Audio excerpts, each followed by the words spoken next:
What's going on, guys? In today's video we're going to be talking about the latest release of iPadOS 15, and there are over 300 updates for this release, which is a lot, and even if I had 24 hours or more I wouldn't be able to cover them all. So we're going to be talking about 8 major categories for this release. So without further ado, let's get started. The first thing that I want to talk about is multitasking, and the reason for that is I think that Apple is making significant progress towards making the iPad OS experience closer to the laptop experience, and I think it's going to benefit those people that like to have iPad in their backpack or their purse because it's convenient and they like the touch screen, but they don't want to drag the laptop with them, but they still want to have good multitasking experience. And I think that's really good what Apple is doing. And the first thing I want to talk about is the split screen. Now, I think that they've made a significant progress with the split screen for this iPadOS version.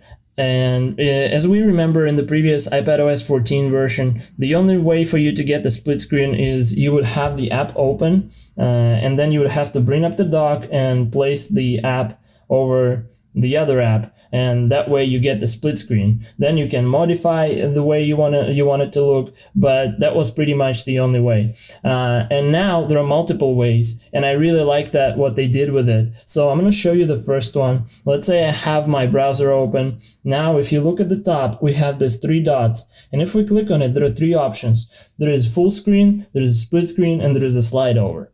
So now let's say I want to do split screen. If I click on split screen, this app goes to the side, and now I have my home screen, and I can choose any app that supports the split screen view. Let's say the same Notes. If I click on it, now we have Notes and browser in the split screen mode. Now let's say you're working with the apps and you want to replace, let's say, Notes with let's say Adobe After Effects. What you can do, you can swipe down right here and you can click on After Effects, and it replaces that app in the split screen view, which I think is a really cool and convenient feature, and it just makes it so much easier to do multitasking. The other way you can set up the split screen view is from App Switcher. So let's say I have an App Switcher, and let me open, let's say, Files.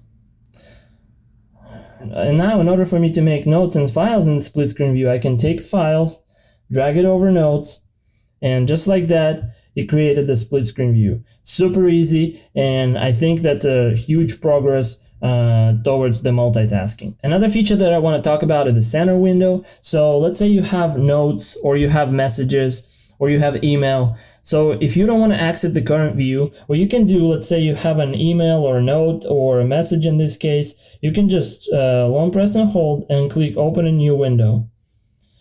And you're going to have this right in the middle where you can read your note, or you can modify your note or email or message or whatever, and without exiting the current view. And then you can just tap outside and you have your view back. And it also has the new feature that's called Shelf.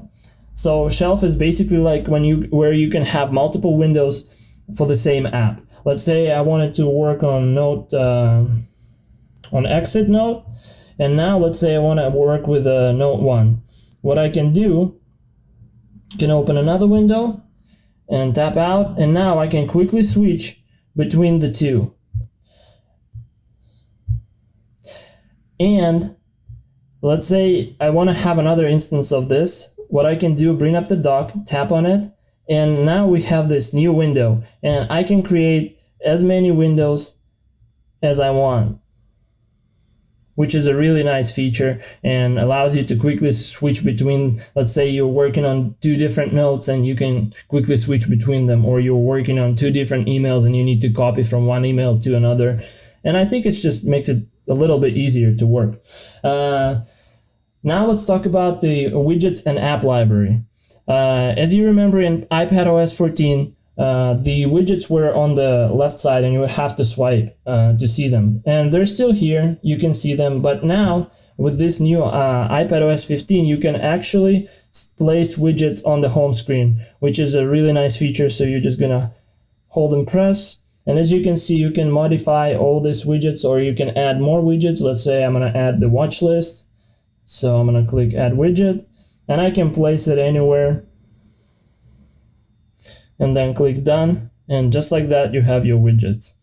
If you want to remove it, you just press and hold, click remove, and done, which is nice. The next feature that they added is App Library, and it's going to be right here in the dock. So you can click and you have your apps categorized into meaningful categories. Or you can swipe to the last desktop and you can swipe again, and that's where you're going to have it. And if you long press and hold, you can also adjust the apps in the categories. Now let's talk about Quick Notes. And that's a new feature for this iPadOS 15. And this is also a huge progress towards multitasking and people that use this mainly for work, like taking notes while they're scrolling through web pages. So I can just go ahead and swipe from the bottom right corner, and as you can see, we have notes open. And let me delete this, and I'm gonna show you something. So let's say we have a browser open, and I navigate to, let's go to apple.com, and let's do, now what you were able to do in iPadOS 14 as well, you can just grab this link, and this image is a link, and you can drop it here and you can see the thumbnail, and if you click on it, it's going to take you to the page, which is cool. But the new thing for this one is, let's say I want to scroll down here, I want to select this text, or let's say this text, and I can do add to quick note. And as you can see, we got that text added to the quick note. And now if I open the new tab and I click on it, or actually let me close this one, I click on this note, if I scroll down, except for opening the page, you can also have this text selected, which is a really cool feature if you want to keep some stuff that you looked at on a website and you want to go back to it when you need to. Now, another thing that you can do with a quick note is you can quickly minimize it. So let's say I can put it to the side, and now we have this arrow that you can move around, like if you want to position it in the middle or closer to the bottom or to the top, you can do that. And then when you need to add something to your note, you can just click on the arrow and it pops up. And you can put it also on the right or left side as well. So that is really cool. And when you're done, you just click done, and you can view that note in your notes. Another thing for the quick notes is the tagging, which is a really cool thing. So you can like add tags, and you can quickly access the notes by certain tags, and I mean hashtags. So as you can see, I added some tags for note 1 and note 2. So if I click note 1, we can quickly get the note 1 and click on it. Or you can select multiple tags. If you have multiple tags for a note, you can also select multiple tags. Well, I don't have anything, but if you would have both of these tags in one note, then you would have that note popping up, which is a really cool thing. Also to mention, the other thing that you can do is if you're collaborating, you can mention people on the note by adding @ and then just adding people's names. And when they're gonna open the note, they can see that you mentioned them, and they can see what you're saying over there. And another thing that is super cool about this notes is when you do collaborations, you can see other people's changes on the notes as well. Now let's talk about FaceTime. And there are a lot of updates, but I won't be able to show you all of them because they're still rolling out later during this fall. But one thing right now that I can show is when you do create link,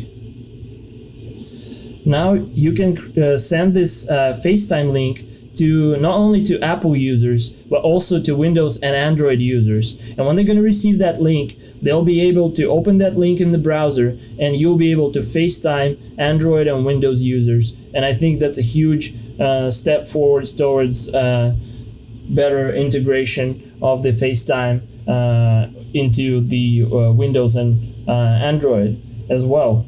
And another thing that I won't be able to show you right now is the share feature. So you'll be able to watch content like Netflix or Hulu or YouTube together with the person that you're doing FaceTime with, and you can both control the video, and as well you can listen to music together, and you can both control the audio as well. You can skip forward, you can play and pause, and you can choose the content that you want to watch, both of you or multiple people if it's a group call. Another thing that they're going to add is also voice isolation, which I think is a really nice feature that is going to help you reduce the amount of noise that you hear and make your voice sound more clear. And for instance, if you have a washer working in the background, or you have TV or dog barking, the AI is going to process that, and it's going to try to make your voice sound as clear as possible. Now let's talk about focus. And focus is, I think, in my opinion, one of the top 3 features, along with multitasking and probably live text that we're going to cover next. So focus. Right now, if you swipe down, you can see that there is no focus. It just says focus, but there is none selected. And if you click on it, we have do not disturb personal work, and you can add another focus. And what focus is basically, it lets you select your notification behavior and customize what notifications you want to get from which apps and from which people. That's a cool way to say, like, if you're doing work, you want to receive, let's say, only emails, or you want to receive calls but only from these people. And that is pretty cool. And another thing is, if you have some people silenced, then they will see a notification in the messenger, any messenger app. They'll see a notification that this person has silenced your notifications. So they will know that you won't be able to probably read their notifications because they're going to be silenced. And that's pretty cool. Or so if you go through the setup process, you can add fitness, gaming, mindfulness, reading, or you can create your own custom focus.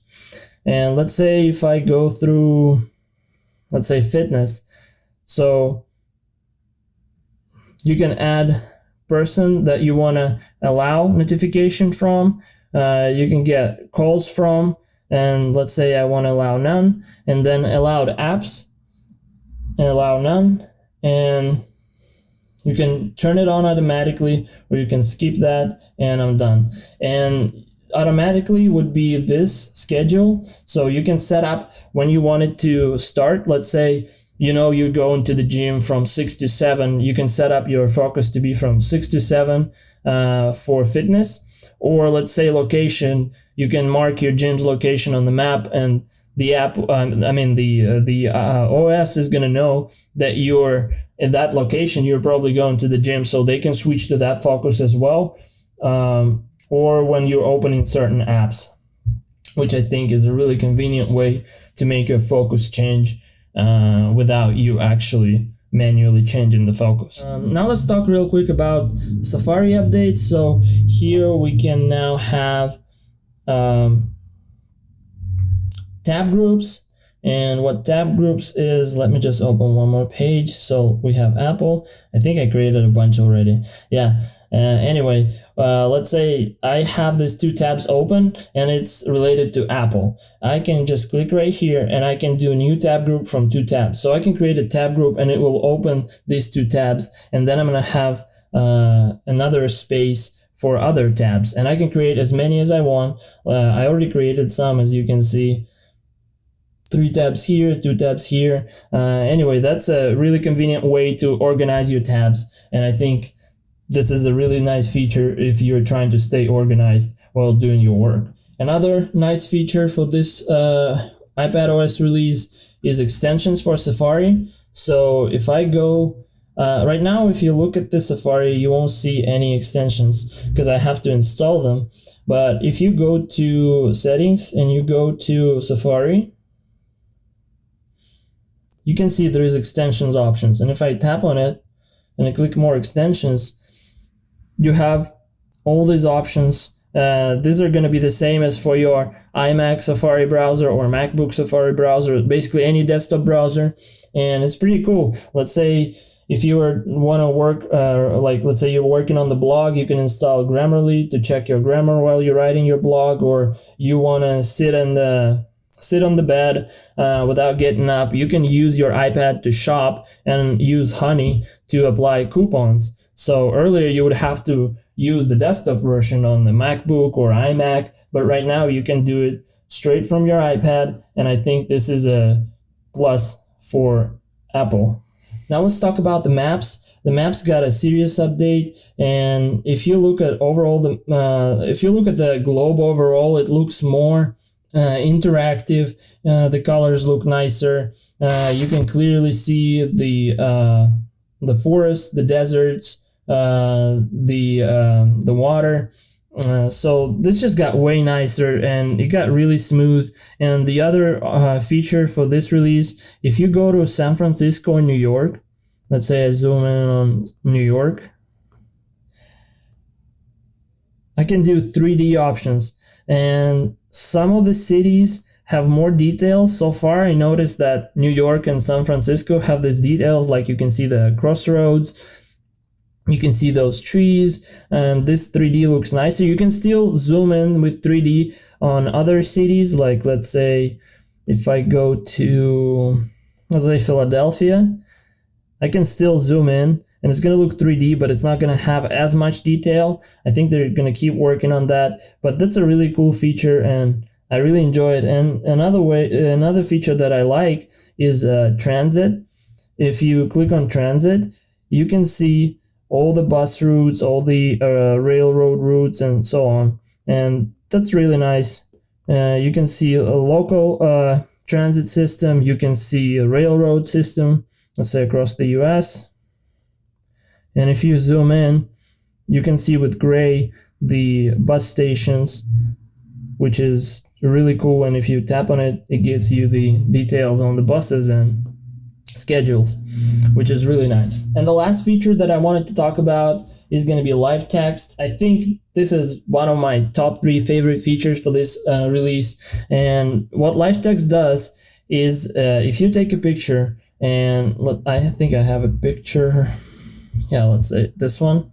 I have a picture. What you can do now, the AI is going to process this and it's going to figure out the text in the image. So let's say if I want to make a phone call to this phone number, now instead of me remembering and typing it in the phone, I can just long press and I can do copy, FaceTime audio, send a message, and it clearly recognizes the text. And this is a really cool feature. You can also do translations. Let's say you're going around the foreign country and you're trying to read the sign or translate the sign. You can just point, shoot with your camera, and you can just get a translation just like that. And I think this is a really cool feature.